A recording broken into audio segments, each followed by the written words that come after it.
At a very basic level, Bitcoin is just a digital file or ledger that contains names and balances, and people exchange money by changing this file.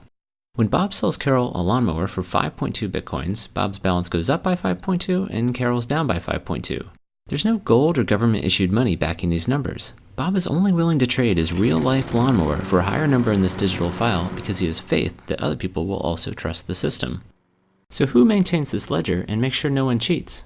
One goal of Bitcoin is to avoid any centralized control, so every participant maintains their own copy of the ledger. One surprising consequence of this is that everyone can see everyone else's balances, although the real system only uses account numbers and not names, so there's some level of anonymity. If everyone maintains their own ledger, how are all the ledgers kept in sync as money is transferred? At a basic level, when you want to send money, you simply tell everyone else by broadcasting a message with your account number, the receivers, and the amount. Everyone across the entire world then updates their ledger. As a quick aside, I'm describing how Bitcoin works for power users, people who help maintain the system. You can also just use the system to send and receive money, though, without maintaining a ledger. If sending money is as simple as creating a message with some account numbers, what's to stop a thief, Alice, from spending Bob's money by using his account number? Like a pen and paper check, Bitcoin requires a kind of signature to prove that the sender is the real owner of an account, but is based on math rather than handwriting. When a new account number is created, it comes along with a private key mathematically linked to that account number. If you've heard of a Bitcoin wallet, these keys are what it holds and are what allow you to create signatures.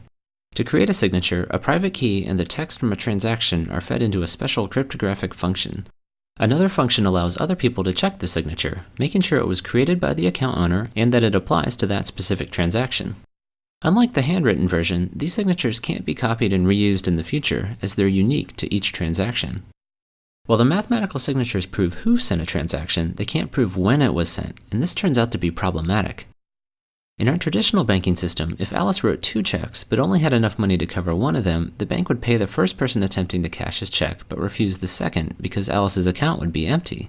So the order of these checks is critical because it determines who should get paid. Unfortunately, order is much harder to determine in Bitcoin, where instead of a single bank, there are individuals all over the world. Network delays might cause transactions to arrive in different orders in different places, and fraudsters could lie about timestamps. 2 recipients might both think their transaction is first and ship a product, effectively allowing Alice to spend money twice. Bitcoin prevents this by providing a way for the entire world to decide on transaction order. As new transactions are created, they go into a pool of pending transactions, and from here they'll be sorted into a giant chain that locks in their order. To select which transaction is next, a kind of mathematical lottery is held. Participants select a pending transaction of their choice and begin trying to solve a special problem that will link it to the end of the chain. The first person to find a solution wins and gets to have their transaction selected as next in the chain. So what's this linking problem? It's based on a special function called a cryptographic hash. As scary as this sounds, it just mixes up its inputs and spits out a number, but it's special because it's irreversible. There's no easy way to start with an output and then find an input that generates it other than by making lots of guesses. And this is literally what people are doing in Bitcoin, feeding this function random numbers until the output meets certain criteria. Besides a random guess, you also input a transaction from the pending pool and chain, which is where the linking part comes in. So the lottery provides a way for the entire world to decide which transaction is next, but the math behind it also helps ensure everyone agrees about past transactions too.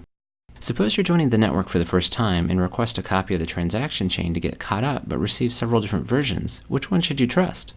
Ideally, you would trust the one that the majority of people are using, but determining this on the internet is difficult. What would stop a single person from voting millions of times? Bitcoin prevents this by requiring people to solve math problems to vote. This causes each vote to have a cost in computing power, making it unlikely that a single person or group could ever afford to outvote or outcompute the majority of users. The transaction ordering process described before actually provides the voting system. Part of the input to the linking problem is a transaction from the end of a chain, so each guess is effectively a vote for that chain. But how are all the votes tallied? Because the cryptographic hash function has well-defined statistical properties, you can look at any given answer and estimate how many guesses it took to find it, just like estimating how many coin flips it would take to get 100 heads in a row. So the links in a chain not only put transactions in order, but also act as an effective vote tally, making it easy to see which chain most people are using. Finally, how does money get created? Every time someone wins the lottery to pick the next transaction in the chain, new bitcoins are created out of thin air and awarded to their account. Solving these problems is commonly called mining, as this is how money enters the system, but the main purpose of the math is to make sure everyone's ledgers agree. The math simply provides a convenient way to randomly distribute money into the world. In fact, sometime around 2140, no more money will be created and participants will only be paid from fees added on to transactions. I hope this gives you a quick sense for how Bitcoin works. If you'd like a more detailed summary, check out my 22-minute video, How Bitcoin Works Under the Hood.